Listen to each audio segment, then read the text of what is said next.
घनं कुरु मे देव सर्वकार्येषु सर्वदा। नारायणं नमस्कृत्यं नरं चैव नरोत्तमं देवी सरस्वती व्यासो ततो जयमुदीरये। व्यासाय विष्णुरूपाय व्यासरूपाय विष्णवे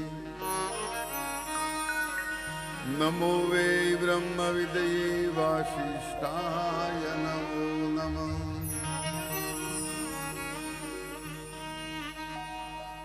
कृष्णाय वासुदेवाय हरये परमात्मने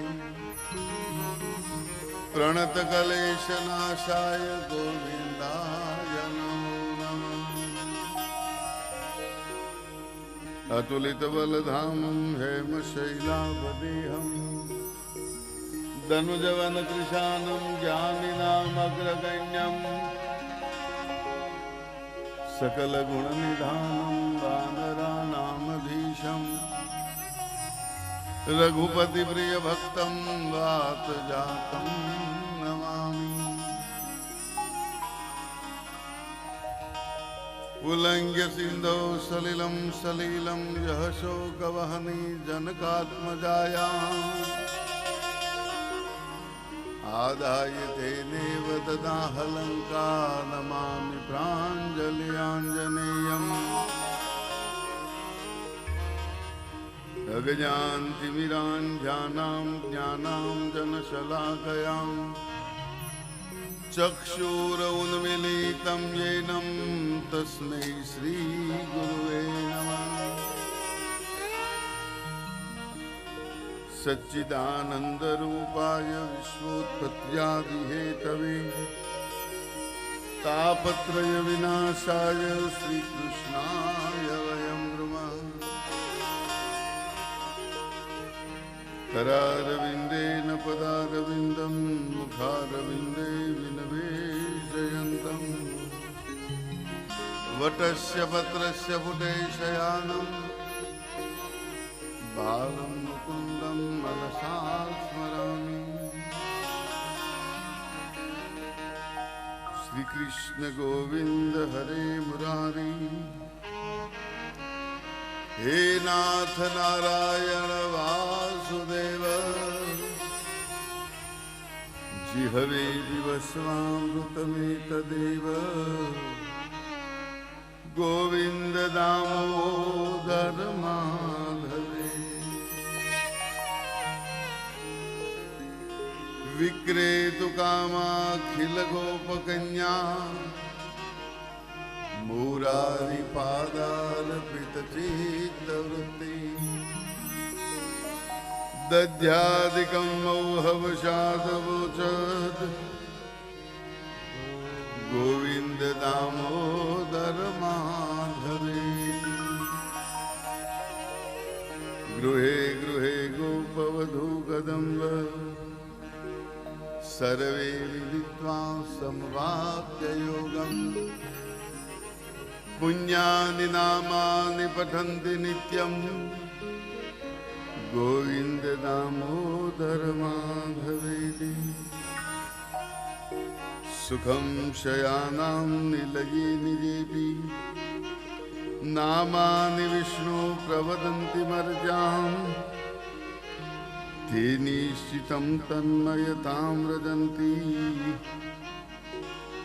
गोविन्द दामोदर माधवेति।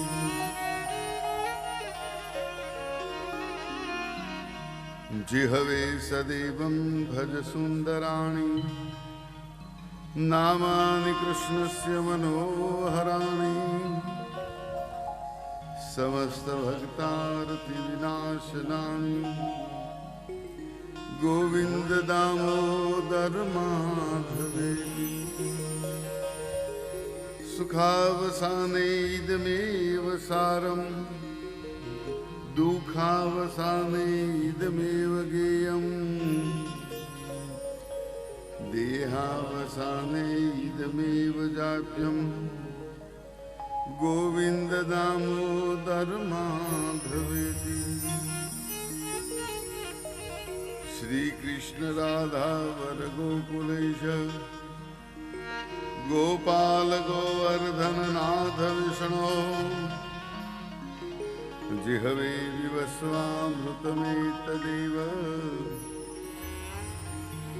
गोविंद दामोदर माधवेति जिहवे रसज्ञे मधुर प्रियत्वां सत्यं हितं त्वां परमं वदामि अवर्णमेयं मधुराक्षराणि गोविंद दामोदर माधवेति त्वामेव याचे मम देहि जिह्वे समागते दंडधरे कृतान्ते वक्तव्यमेवं मधुरं सुभक्त्या गोविंद दामोदर माधवेति गोपीपति कंसरिपू मुकुंद लक्ष्मीपति केशव वासुदेव जिहवे विवस्वामृतमेतदेव गोविंद दामोदर माधवेति अग्रे कुरूणामथ पाण्डवानां दुशासनेन रतवस्त्रकेशां कृष्णात् दात्रौषधनञ्जनाथ गोविंद दामोदर माधवेति गोविंद दामोदर माधवेति हरे राम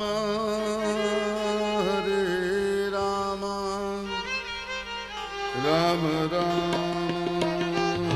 हरे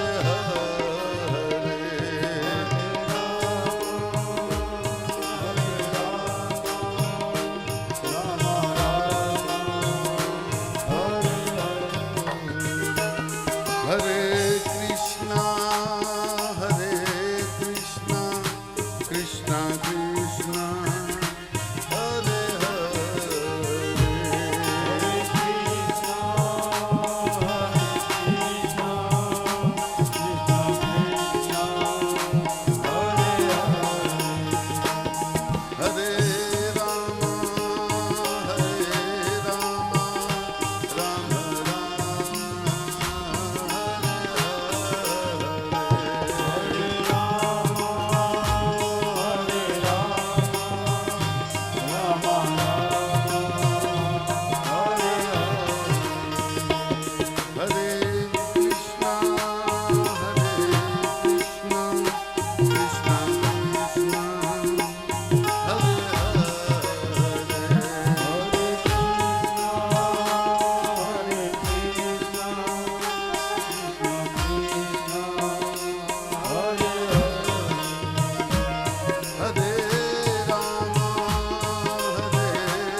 कृष्ण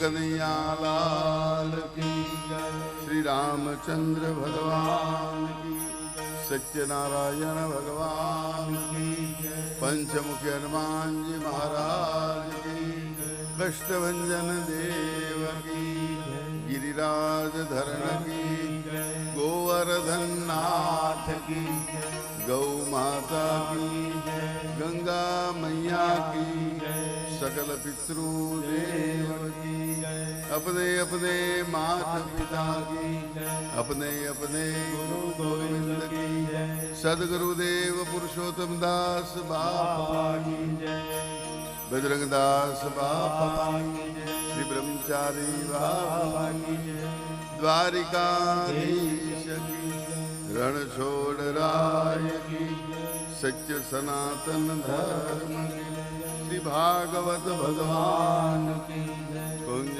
विहारी लाल की ओम नमः पार्वती पतये हर हर महादेव। यं प्रव्रजन्तमनुपेतमपेतकृत्यं द्वैपायनो विरह कातर आजुहाव पुत्रेति तन्मयतया सर्वोऽभिनेन्दु तं सर्वभूतहृदयं मुनिमानतोऽस्मि। रामाय रामभद्राय रामचन्द्राय वेदसे रघुनाथाय नाथाय सीतायां पतये नमः। श्रीमद् भागवतजीની અંદર પ્રથમ રામજીનું પ્રાગટ્ય થાય છે અને પછી કૃષ્ણ કથા છે। રામકથા માત્ર 3 જ અધ્યાયમાં છે। 9મા સ્કંદની અંદર 10મો અધ્યાય, 11મો અધ્યાય અને 12મો અધ્યાય, આમ ટૂંકમાં રામકથા વર્ણવેલી છે। રામની મર્યાદા પાળવાથી જીવન સાર્થક બને અને જીવન સાર્થક બનતા કૃષ્ણનું ચરિત્ર સમજમાં આવે છે, મોહનો ક્ષય થાય છે અને મોહનની અંદર પ્રીતિ થાય છે। કૃષ્ણ ચરિત્ર સમજવા માટે રામજીની મર્યાદા પાળવી ખૂબ જરૂરી છે। દશરથજી અને કૌશલ્યા પૂર્વે કશ્યપ અને અદિતિ હતા અને રામજી તેના પુત્ર થયા છે। कश्यप अदिति महातप कीना तिन कह में पुरब वरदीना ते दशरथ कौशल्या रूपा कौशलपुरी प्रगट नर रूपा।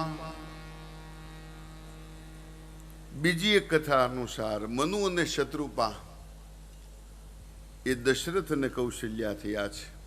ભગવાન એમને ત્યાં પુત્ર રૂપે પ્રગટ થયા છે। કહ્યું છે કે હું તમારે ત્યાં પુત્ર રૂપે પ્રગટ થઈશ। ત્રીજી કથા અનુસાર દશરથ અને કૌશલ્યા પૂર્વે બ્રાહ્મણ દંપતી હતા અને દરરોજ વિષ્ણુ સહસ્ત્રના નામથી ભગવાન શાલિગ્રામજીને 1000 તુલસી દલ અર્પણ કરતા અને અખંડ એકાદશીનું વ્રત રહેતા, ગંગાજળ ચડાવતા। બન્યું છે હું એક દિવસ ગંગાજળ લઈને આવતા માર્ગની અંદર એક સ્ત્રીનો કરુણ પોકાર તેને સંભળાણો છે। બંને ત્યાં ગયા છે। સ્ત્રી પાણી માટે વલખા મારતી હતી। પૂછ્યું કોણ છે તું? ભગવાનને સ્નાન કરાવવાનું જે જળ હતું આ તરસથી પીડાતી સ્ત્રીને આ જળ અર્પણ કર્યું છે। પેલી સ્ત્રી કહેવા લાગી છે હું પિશાચીની છું, તમારા જેવા બ્રાહ્મણ દંપતીના હાથે ગંગાજળનું પાન કરતા મને ખૂબ શાંતિ થઈ છે। મારા શરીરની અંદર જે દાહ થતો હતો એ બંધ થયો છે। પેલા બ્રાહ્મણ દંપતીએ કહ્યું છે કે અમે જે એકાદશીનું વ્રત કર્યું છે એનું પુણ્ય અમે તને અર્પણ કરીએ છીએ। આ એકાદશીના પુણ્યથી આ યોનિમાંથી એ મુક્ત થઈ છે અને ભગવાનના ધામને પામી છે. બ્રાહ્મણ દંપતીએ સંકલ્પ કર્યો હતો કે જે દિવસે ઠાકોરજીની પૂજા થાય નહીં એ દિવસે દેહ ત્યાગ કરવો. હવે જે ગંગાજળ લાવ્યા હતા તે તો આ પિશાચરીને પાઈ દીધું છે, એનો ઉદ્ધાર થઈ ગયો છે. ઠાકોરજીની પૂજા થઈ નહીં એટલે પ્રાણ ત્યાગ કરવાનું નક્કી કર્યું છે. અને સ્વયં નારાયણે દર્શન આપીને કહ્યું છે, ધન્ય છે તમને, આવતા જન્મે તમે દશરથ અને કૌશલ્યા બનશો અને હું તમારે ત્યાં પુત્ર રૂપે પ્રગટીશ. રામજી ચૈત્ર સુદ નવમીને દિવસે પ્રગટ થયા છે. દશમના દિવસે પુષ્ય નક્ષત્રમાં કઈકઈથી ભરતલાલજીનું પ્રાગટ્ય થયું છે. નવમીના એકાદશીના દિવસે કર્ક લગ્નમાં સુમિત્રાજીથી લક્ષ્મણ અને શત્રુઘ્નનો જન્મ થયો છે. કુલગુરુ વશિષ્ઠે આવી નામકરણ સંસ્કાર કર્યા છે. અને ત્રણેય લોકને સુખ દેનાર આનંદના સાગર એવા મર્યાદા પુરુષોત્તમ ભગવાન રામની બાલ્ય અવસ્થા અયોધ્યાની અંદર વ્યતીત થઈ રહી છે. આ પુત્રો એ ચારેય વેદનું તત્વ છે, મુનિઓનું ધન છે, ભક્તોનો આધાર છે, મહાદેવના પ્રાણ છે. વિશ્વામિત્રજી અવધની અંદર પધારે છે. મહારાજા દશરથને કહે છે, હે રાજન, મારે યજ્ઞના રક્ષણ નિમિત્તે તારા પુત્ર રામ અને લક્ષ્મણની જરૂર છે. દશરથ રાજાએ ના પાડી છે. રામ દેત નહીં બનત ગુસાઈ, એ મહારાજ રામ તો નહીં મળે. તમે કહેતા હો તો મારું લશ્કર આપું, મારું સૈન્ય આપું, અરે હું ખુદ આવું, પણ રામ નહીં આપું. કુલગુરુ વશિષ્ઠે દરમિયાનગીરી કરતા રામ અને લક્ષ્મણને ઋષિને સોંપ્યા છે. યજ્ઞને નિમિત્ત બનાવી તાટકાને મારી છે. રામે પેલી તાટકાને મારી છે, કૃષ્ણે પેલી પૂતનાને મારી છે. માતાઓ જ્યારે ધર્મથી વિમુખ આચરણ કરે છે ત્યારે પરમાત્મા એને સજા કરે છે. સુબાહુ વગેરે અસુરોનો લીલા માત્રમાં નાશ કરી વિશ્વામિત્રજીને સાથે લઈ બંને ભાઈઓ સીતા સ્વયંવર માટે જનકપુરની અંદર આવે છે. જનકપુર જતા માર્ગમાં જનશૂન્ય આશ્રમ જોયો છે. રામ પૂછવા લાગ્યા છે, પ્રભુ આ આશ્રમ ઉજ્જડ કેમ છે? વિશ્વામિત્ર કહે છે, હે રામ, પૂર્વે અહીંયા મહાન તપસ્વી એવા ગૌતમ ઋષિ રહેતા હતા અને એની પત્ની અહિલ્યા એના જ શ્રાપથી જડ પથ્થર બની છે. ત્યારથી આ આશ્રમ જનશૂન્ય બન્યો છે. શ્રાપ થવાનું કારણ મુનિ કહેવા લાગ્યા છે, હે રામ, જગતના તમામ સુંદર પદાર્થોને લઈ અને બ્રહ્માજીએ એક સુંદર કન્યાનું નિર્માણ કર્યું છે. બ્રહ્માજીએ વિચાર કર્યો છે, આ કન્યા મારે કોને આપવી? બધા કન્યાનું માગણી કરે છે. આ કન્યા અર્પવી કોને, કોને આપું? આમ વિચાર કરે છે. ત્યારે પરમ વૈરાગ્યવાન એવા ગૌતમ ઋષિના કન્યા એના આશ્રમમાં રાખ્યા છે.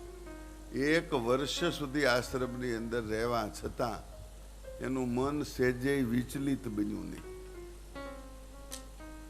ગૌતમ ઋષિને પરમ સંયમી જાણી અને આ કન્યા એમને પ્રદાન કર્યા છે. અને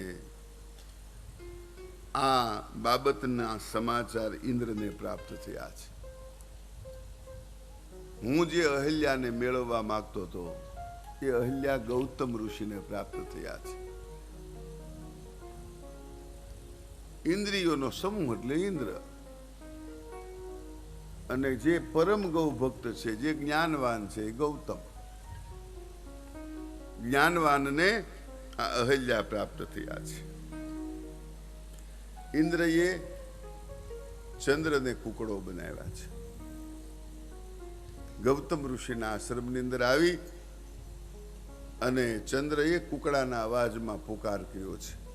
ગૌતમ ઋષિને થયું સવાર થયું છે એટલે ગૌતમ ઋષિ સ્નાન સંધ્યા કરવા માટે નદી કિનારે ગયા છે. અને જ્યાં જુએ ત્યાં જળ તો હજી જંપેલા હતા. ગૌતમ ઋષિએ વિચાર કર્યો જળ તો જંપેલા છે. પરત પોતાના આશ્રમમાં જ્યાં પાછા ફર્યા તો આશ્રમની અંદર એને જેવા બીજા ગૌતમને જોયું. મુનિએ ક્રોધ કરી અને શ્રાપ આપ્યો છે કે તારા શરીરની અંદર હજારો છિદ્ર બને. ચંદ્રને શ્રાપ આપ્યો છે તને ક્ષય રોગ થાય. અને અહલ્યાને શ્રાપ આપ્યો છે તું જડ પથ્થર બની જા. અહલ્યા રડવા લાગ્યા છે. મુનિને કરુણા ઉપજી છે અને કહ્યું છે ત્રેતા યુગમાં જ્યારે રામજી પધારશે ત્યારે એમની ચરણરથથી તારો ઉદ્ધાર થશે. ગૌતમ નારી શાપ બસ ઉપલ દેહ ધરી ધીર ચરણ સરોજ રજતા હતી કૃપા કરહુ રઘુવીર. ભગવાનને ચરણ રજને ચાહતી એવી આ અહલ્યા છે.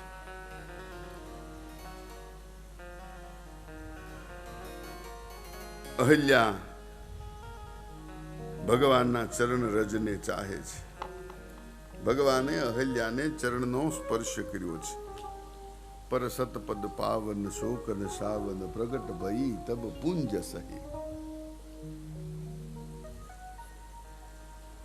અહલ્યા પુનઃ જીવિત થયા છે. આમ અહલ્યાનો ઉદ્ધાર કરી રામજી જનકપુરમાં આવ્યા છે. શિવ ધનુષ્યનો ભંગ કરી જાનકીજીને વિર્યા છે.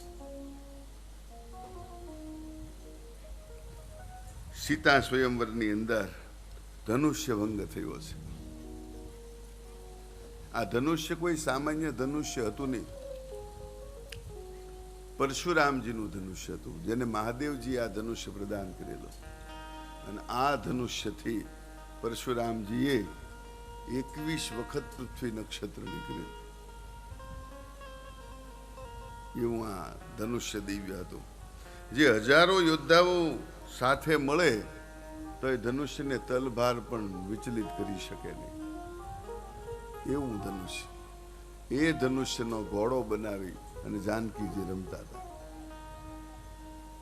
પરશુરામજીએ કહ્યું છે હે જનક આ ધનુષ્યની જે પણછ છે પ્રચંચા ચડાવે એને જાનકીજી વરે. સીતા સ્વયંવરીઓ જાણો છે અને એની અંદર આ પ્રચંચા ચડી છે. આ ધનુષ્યથી અનેક પ્રકારના પાપ કર્મ થયા છે. આ ધનુષ્યને પણ થયું છે કે અત્યારે મર્યાદા પુરુષોત્તમનો અવતાર થયો છે તો લાવ હું પણ મોક્ષ મેળવી લઉં. ભગવાન ભાંગવાનું કામ ન કર્યો. ભગવાનના હાથમાં આવતા ધનુષ્યનો ઉદ્ધાર થઈ ગયો. તોડ્યું નહોતું. ભગવાન થોડા તોડે એ તો જોડવાનું કામ કરે. આ ધનુષ્યનો ઉદ્ધાર થયો છે. ધનુષ્યની અંદરથી ભયંકર ઘોર શબ્દ નીકળતા મહેન્દ્ર પર્વત ઉપર જાન ધરતા પરશુરામજી વિચલિત થયા છે. એમ થયું નક્કી કાંઈક ઉત્પાત થયો. મહેન્દ્ર પર્વત ઉપરથી પરશુરામજી જનકપુરીમાં આવ્યા છે. તિહી અવસર સુની શિવ ધનુ ભંગા.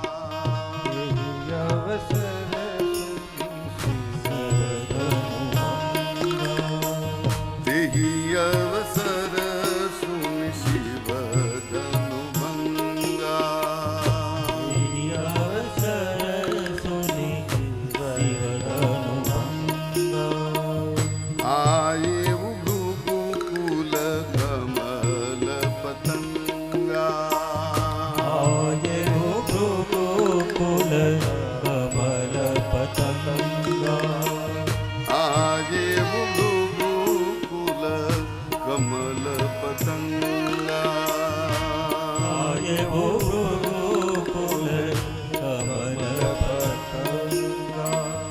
અતિરીસ બોલે બચન કઠોરા. અતિરીસ બોલે બચન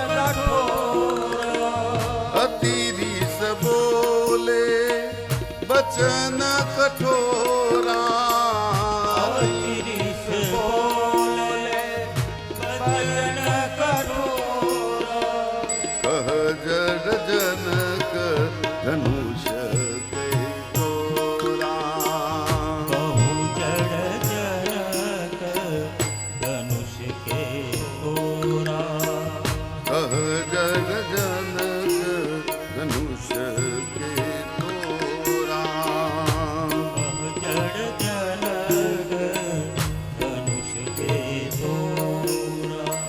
શબ્દવાદ સાંભળી જનકપુરની અંદર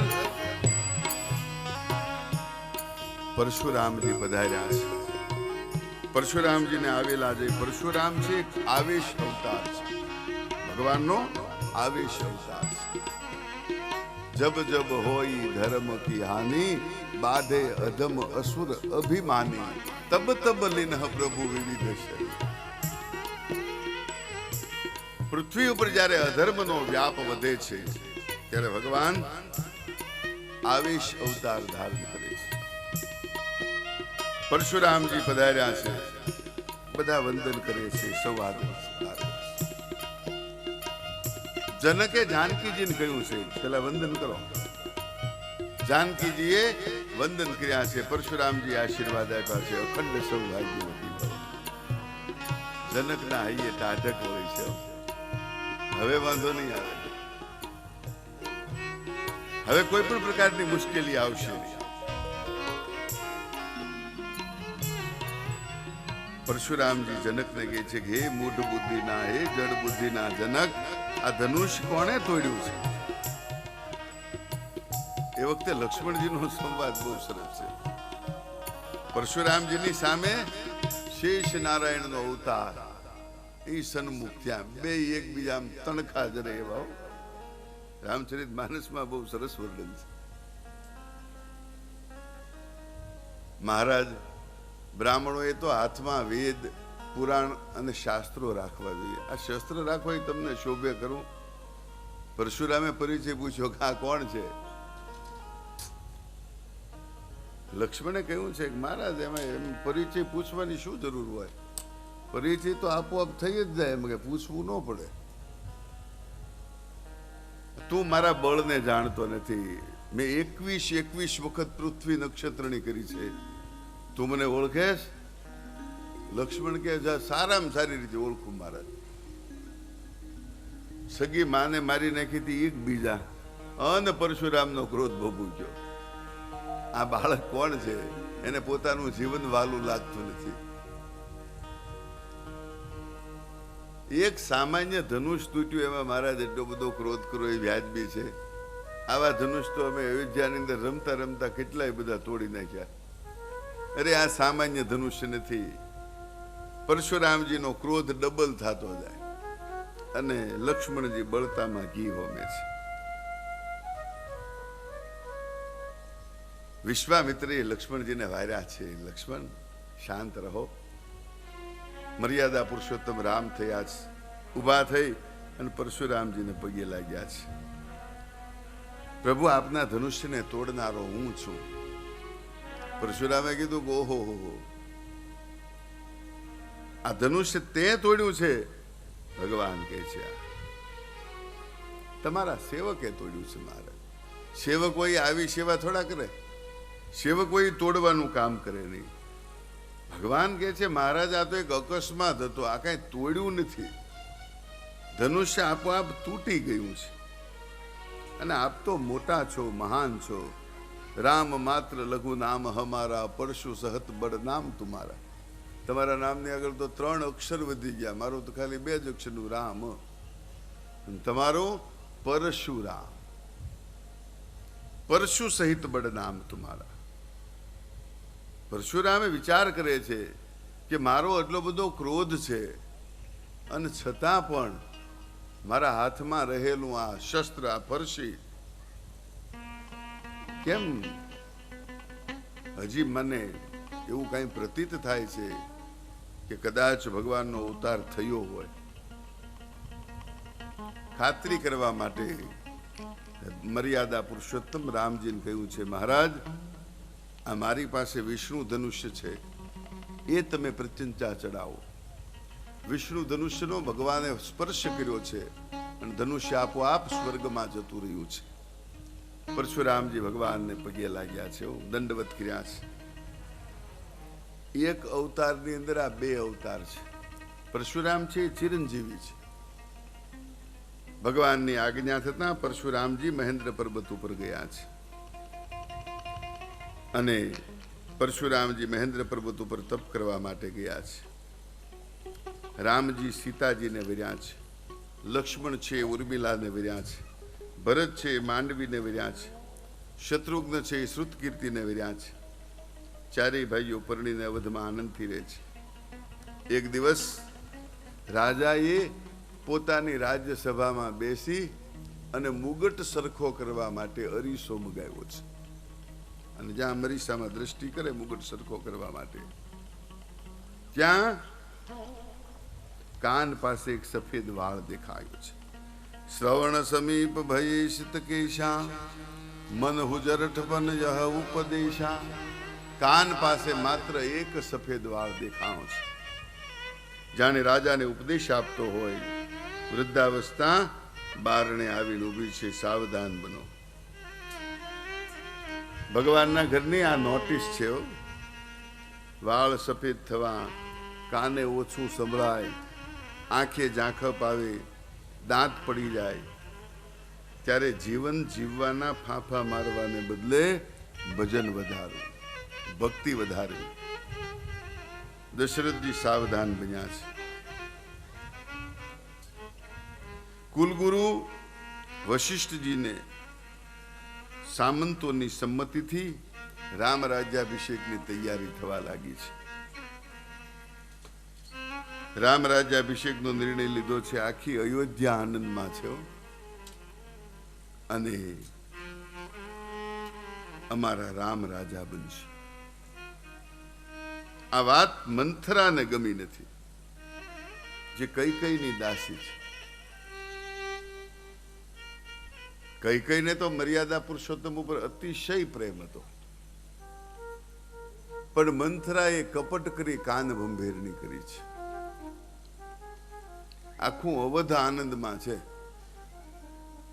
પણ આ એક મંથરા ઝરૂખાની અંદર ઊભી છે, જુએ છે સામી કૌશલ્યાની દાસી મળી છે, એની સાથે અથડાતા પૂજાના પદાર્થો ઢોળાઈ ગયા છે. કૌશલ્યાની દાસી કીધું કે તું જોતી નથી, આ પૂજાના પદાર્થો તે ઢોળી નાખ્યા. ત્યારે પૂછે છે મંથરા, કોની આ પૂજા થાય છે? અરે રામ રાજા બનવાના છે, ગાંડી તને એ ખબર નથી? મંથરાના મનની અંદર શંકાનો કીડો સળવળ્યો છે કે હજી રામ રાજા થયા નથી, ત્યાં કૌશલ્યાની દાસીનો આટલો પાવર છે, તો રામ રાજા થશે પછી શું થશે? માટે રામ રાજા થવા જોઈએ નહીં. આપણા દાસ અને સેવકો કેવા રાખવા એ રામાયણ સમજાવે છે.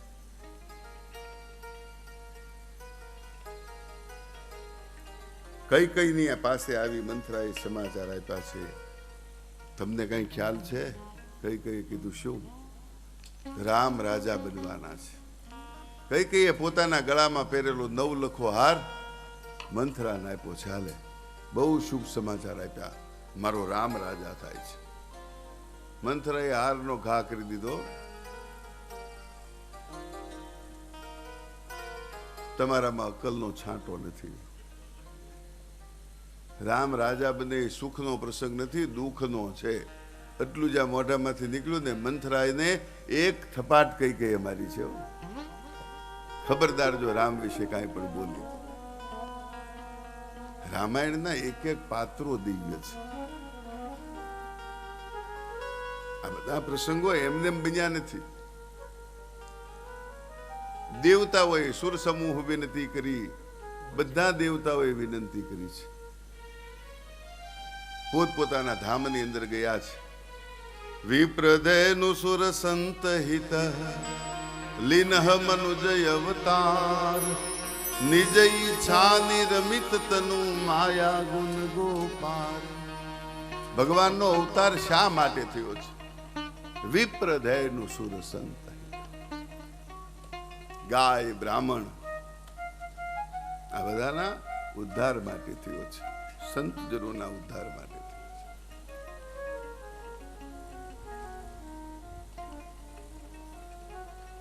આ પ્રસંગને નિમિત્ત તો બનાવવું પડશે. દેવતાઓને ચિંતા થઈ છે, જ્યેષ્ઠ પુત્ર રામ છે એટલે ગાદી તો એને જ મળશે, આપણે કંઈક કરવું તો પડે.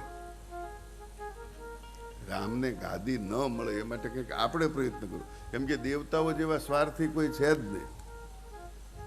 એણે નક્કી કર્યું છે કે રામ રાજા બનશે તો આ કાર્ય કેમ સિદ્ધ થાય? જે લીલા કરવાની છે, ભગવાનને સંહાર કરવો હોય તો એ તો બ્રહ્મ છે, ભ્રકુટી વિલાસ સૃષ્ટિ લય હોય, આંખનો પલકારો મારે આખી સૃષ્ટિનો લય કરી નાખે. પણ ભગવાને સૃષ્ટિનો લય કરવો છે, પણ કેવી રીતે કરવો છે? એકલા બધાને મારવા માટે ભગવાન પ્રગટ નથી થતા, સંતજનોના ઉદ્ધાર માટે ભગવાન પ્રગટ થાય છે, ધર્મની પ્રતીતિ કરાવવા માટે ભગવાન પ્રગટ થાય છે. ભગવાનનું પ્રાગટ્યના અનેક કારણો છે. મતંગ ઋષિના વચનને વિશ્વાસમાં રાખી અને વનની અંદર ઝૂંપડી બાંધીને બેઠેલી શબરીબાઈને દર્શન આપવા જવાનું છે. અગસ્ત્ય મુનિના પ્રિય શિષ્ય એવા સુતીક્ષણને દર્શન આપવાના છે. દંડકારણ્યના મુનિઓને દર્શન આપવાના છે. આ બધું કાર્ય કોણ કરે? એટલા માટે થઈ અને ભગવાને વન વિચરણનો નિર્ણય કર્યો છે. બરોબર મધ્યાહન કાળ થયો છે, તડકાની અંદર ભગવાન રમી રહ્યા છે. માં કૌશલ્યા બોલાવા ગયા છે પણ ભગવાન આવતા નથી. સુમિત્રાજી બોલાવા ગયા છે પણ ભગવાન આવતા નથી. કઈ કઈ બોલાવવા માટે ગયા છે. તડકાની અંદર ભગવાન રમે છે. ચાલો પ્રભુ, ભગવાને ના પાડી છે કે ના, રમત પૂરી થાય ત્યાં સુધી નહીં આવીએ. કઈ કઈએ કીધું કે ન આવો તો કાંઈ નહીં, હું અહીંયા ઊભી રહું. એને એમ છું કે નહીં, આ કાર્ય કરી શકશે. ભગવત કાર્ય કોણ કરી શકે એની ચકાસણી થવી જોઈએ ને. મારી માં જેને પેટે મેં જન્મ લીધો છે એ આ તડકો તાપ સહન ન થતા અંદર ચાલ્યા ગયા. માં સુમિત્રા પણ ચાલ્યા ગયા. પણ આ કઈ કઈ છે ને એ કાર્ય કરી શકે એવી છે કે આ કાશ્મીર પ્રદેશના લોકો બુદ્ધિશાળી બહુ હોય. કે કાજુ ને બદામ ત્યાં જ થાય, આપણે અહીંયા છીંગ થાય.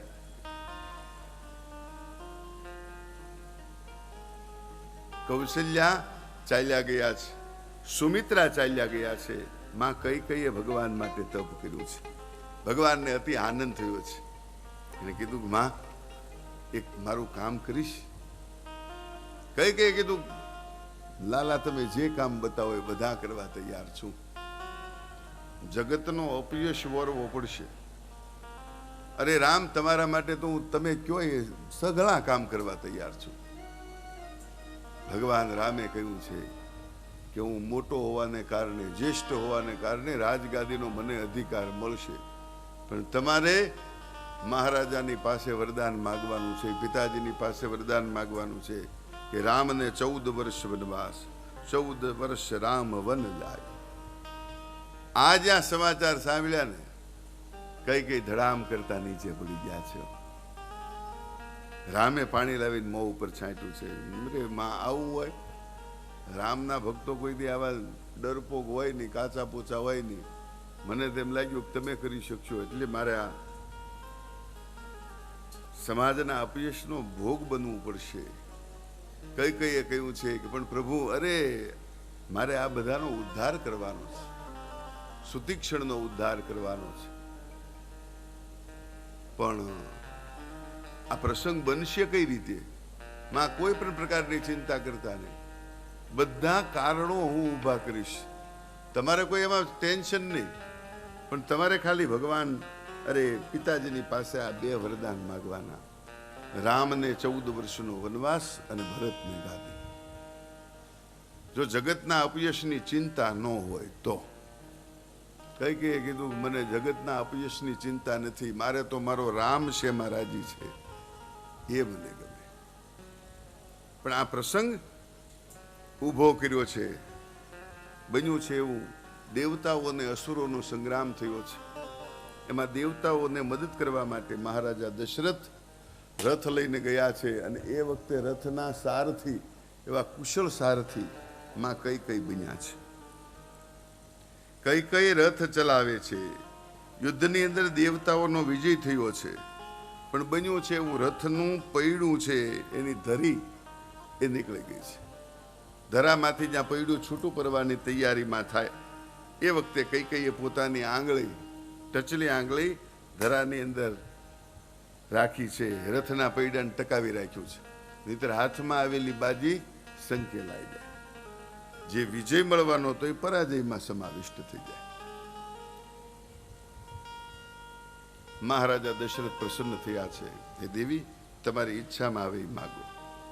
ત્યારે કઈ કહ્યું છે કે જ્યારે જરૂર પડશે ને ત્યારે માગી છે. ત્યારે અમારા વરદાન લેણા રહ્યા છે.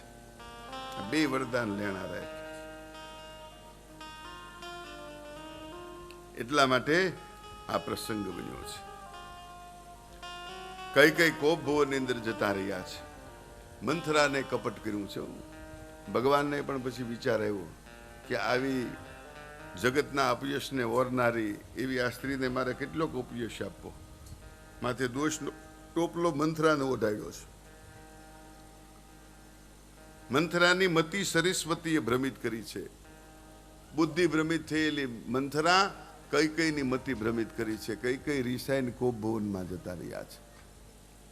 કોપ ભુવનમાં ગયેલા એવા કઈ એને મનાવવા માટે મહારાજા દશરથ આવે છે. અને મહારાજા દશરથ સ્ત્રીને આધીન પુરુષની કેવી દશા થાય છે એ જગતને બતાવે છે. કઈને ઘણું સમજાવે છે કે દેવી, તમારા રેસાવાનું કારણ શું છે? કઈએ કહ્યું છે કે મારા 2 લેણા વરદાન છે ને એ આપવાના બાકી છે. મહારાજાએ કહ્યું 2 ની 4 માગી લો. ના, મારે માત્ર 2 જ માગવા છે. દશરથ રાજાએ કહ્યું માગો. આજ તો મારે આનંદનો પ્રસંગ છે. રામ રાજા થાય છે. એ દેવી, તમારી ઈચ્છામાં આવે માગો. ત્યારે કઈએ માગ્યું છે 14 વર્ષ રામને વનવાસ અને મારા ભરતને રાજગાદી મળે. આ જ્યાં સમાચાર સાંભળ્યા ને મહારાજા દશરથ મૂર્છિત બનીને ઢળી પડ્યા છે. કઈના કોપભવનની અંદર મહારાજા બેભાન બની ગયા છે. કોઈએ જઈ દોડતા સમાચાર રામને આપ્યા છે. મર્યાદા પુરુષોત્તમ એવા રામજી કઈના કોપભવનમાં આવે છે. કઈને પૂછ્યું કે માં, મારા પિતાજીની આવી દશા? કઈએ કહ્યું એનું કારણ તું છો ભાઈ. કેમ? મેં તારા પિતાની પાસે મારા લેણા 2 વરદાન માગ્યા છે. પહેલા વરદાનની અંદર મારા પુત્ર ભરતને ગાદી અને બીજા વરદાનની અંદર તને 14 વર્ષનો વનવાસ. મર્યાદા પુરુષોત્તમ રામ કહેવા લાગ્યા છે, મા રઘુકુલ રીત સદા ચલી આઈ, પ્રાણ જાય પર વચન ન જાય. મારા પિતાજીએ વચન આપ્યું છે એ પાળવા માટે 14 વર્ષ વનવાસ હું ભોગવીશ. કૌશલ્યાજી રાજ્યાભિષેકની તૈયારીમાં લાગ્યા છે. એ વખતે મર્યાદા પુરુષોત્તમ રામજી ત્યાં પહોંચ્યા છે. જઈ અને માં કૌશલ્યાને કહ્યું છે કે માં, પિતાએ મને રાજ્ય તો આપ્યું છે પણ વનનું રાજ્ય આપ્યું છે. કૌશલ્યા કાંઈ બોલી શક્યા નહીં. સીતાજીને આ સમાચાર મળ્યા છે. સીતાજીએ કહ્યું છે કે હે પ્રભુ, સૌભાગ્યવતી સ્ત્રીઓ માટે પતિ પરમેશ્વર ગણાય છે. હું આપનો વિયોગ સહન કરી શકીશ નહીં, મને સાથે લેતા જાઓ. ઘણું સમજાવવા છતાં જાનકી માન્યા નહીં. રામજીએ માં જાનકીને સાથે લીધા છે. લક્ષ્મણજીને સમાચાર મળ્યા છે. લક્ષ્મણજી પણ વનવાસ ભોગવવા માટે તૈયાર થયા છે. કઈએ વલકલ વસ્ત્રો ત્રૈડીને આપ્યા છે. જાનકીજી હાથમાં વલકલ વસ્ત્ર લઈને જુએ છે આ કઈ રીતે ઋષિ કન્યાઓ પહેરતી છે. એ વખતે કુલગુરુ વશિષ્ઠે આજ્ઞા કરી છે, વનવાસ ખાલી રામને મળ્યો છે, લક્ષ્મણે અને જાનકીજીએ સહર્ષ સ્વીકાર્યો છે, માટે વલકલ વસ્ત્ર ધારણ કરશે નહીં. પણ મર્યાદાને પાળવા માટે રામજીની સાથે જઈ રહેલા લક્ષ્મણજીએ વલ્કલ ધારણ કર્યા છે, સીતાજીએ વલ્કલ ધારણ કર્યા નથી. પિતાજીને પ્રણામ કરી વન તરફ જવા માટે પ્રયાણ કર્યું છે. આખી અયોધ્યા રડે છે. દશરથજીને મૂર્છા વળતા સુમંતને કહ્યું છે, ભાઈ સુમંત, તું રથ લઈને આવ. રામ, લક્ષ્મણ અને જાનકીજીને રથમાં બેસાડી 14 દિવસ વનની શોભા બતાવી અને પરત લઈને આવો. સુમંતે કહ્યું છે, જેવી આજ્ઞા. પિતાજીના વચનને પાળવા માટે રામ વનની અંદર જઈ રહ્યા છે. સુમંતના રથની અંદર રામ, લક્ષ્મણ અને જાનકીજી બેઠા છે. આખી અયોધ્યા પાછળ પાછળ છે. જહાં રામ તહ અવધ નિવાસા, જ્યાં રામજી છે ત્યાં અયોધ્યાનો વાસ છે. આખી અયોધ્યાને લઈ રામજી ફરી રહ્યા છે. સાથે સુમંત છે, તમસા નદીના કિનારે આવ્યા છે. રાત્રિ મુકામ કરતા સુમંતને કહ્યું છે, સુમંતજી, તમે એવી રીતના રથ ચલાવો કે જેથી અવધવાસીઓને ખ્યાલ આવે નહીં. એવી રીતના રથ ચલાવી અને સુમંતજી શૃંગવેરપુરની અંદર આવ્યા છે. શૃંગવેરપુરની અંદર આવેલા સુમંતજી અને રામ, લક્ષ્મણ, જાનકીજીનું ગુહરાજે સ્વાગત કર્યું છે. પોતાના ગામની અંદર પધારવા માટે કહ્યું છે. ભગવાને ના પાડે છે, ગામમાં જવાય નહીં ભાઈ, કેમ કે તો અમે લીધેલા વ્રતનો ભંગ થાય. પર્ણકુટી બનાવી છે. ગુહરાજે સરસ મજાની પર્ણકુટી બનાવી છે. પર્ણકુટીની અંદર રામ, લક્ષ્મણ અને જાનકીજીએ નિવાસ કર્યો છે. સુમંતને બોલાવી ભગવાને કહ્યું છે, હે સુમંત, અત્યારે મહારાજા અર્ધ બેભાન અવસ્થામાં છે. અયોધ્યા સૂની છે, અયોધ્યામાં કોઈ છે નહીં, માટે તમે અવધપુરીમાં જાઓ. અરે પણ હું એકલો કઈ રીતે જાઉં? નહીં, પિતાના વચનને પાળવા માટે, રઘુકુળના વચનને ગ્રહણ કરવા માટે અમે 14 વર્ષ સુધી વનની અંદર વિચરણ કરશું. તમે અયોધ્યા જાઓ. ભરત મોસાળ ગયા છે એને તેડાવો. ઔષધના પ્રયોગો કરી અને મહારાજા દશરથને ઘણા ઉપચાર, ઘણા વૈદ્યોને બોલાવ્યા, પણ કોઈ પણ ઉપાય કારગર નીવડ્યો નથી. જ્યારે મૂર્છામાંથી દશરથજી જાગે છે ત્યારે હે રામ એમ કરે છે. સુમંતજી ભારે પગલે રામજીથી વિદાય થયા છે. શૃંગવેરપુરની અંદર પર્ણકુટીમાં મર્યાદા પુરુષોત્તમ રામ અને જાનકીજી સૂતા છે. 12 લક્ષ્મણજી અને ગુહરાજ બેઠા છે. એ બંને જે સત્સંગ કર્યો છે એને લક્ષ્મણ ગીતા કહેવામાં આવે છે. આ સત્સંગ એક જીવાત્મા સાંભળતો હતો, એનું નામ હતું કેવટ. કેવટે વિચાર કર્યો છે કે રામ એ કોઈ સામાન્ય પુરુષ નથી, પરબ્રહ્મ છે. આજે ભગવાન અમારા આંગણે પધાર્યા છે. ભગવાન ગંગા પાર કરવાના છે, પણ કઈ રીતે? મારી નૌકામાં તો કાંઈ ભગવાન બેસે નહીં, કેમ કે હું સાવ ગરીબ માણસ. મારી નૌકામાં પ્રભુ કઈ રીતે બેસી શકે? ઉદાસ મનવાળો કેવટ છે. કેવટે વિચાર કર્યો છે, શું કરવું? પોતાનો ચોકી પહેરો પૂરો થયો ને એટલે ઘરે આવ્યો છે. પત્નીએ પૂછ્યું, કેમ ઉદાસ છો? કઈ ચિંતા, કઈ કારણ? પેલો કેવટ કહે છે, કારણ તો છે. શું? ભગવાન આવ્યા છે આપણા આંગણે, પણ આપણે કમ ભાગી છીએ. ભગવત સેવા કરવાનો ભાવ છે, પણ સાધનો નથી. બધા પોતપોતાની સુંદર મજાની નૌકાઓ સજાવીને બેઠા છે. ભગવાન આવી સુંદર નૌકાને મૂકીને આપણી તૂટલી ફૂટલી નૌકામાં ક્યાંથી બેસે?